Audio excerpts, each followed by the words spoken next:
McDonald's-a gedirik. Aha. Necəf çoxdan da oradan çıxmır, gedə görək nə olur. Gedək.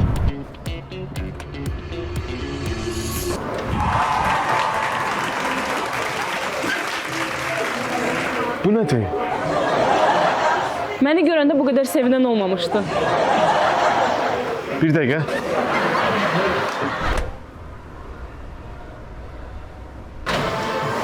Oo, uşaqlar, gəldiniz. Burada nə baş verir? Bəs bilmirdiniz? Nə? McDonald's-da Friends kampaniyası başlayıb. Nə? Gəlin sizə göstərim.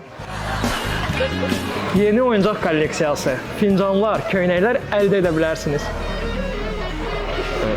Necəf, bəs bunu söndürmək olar?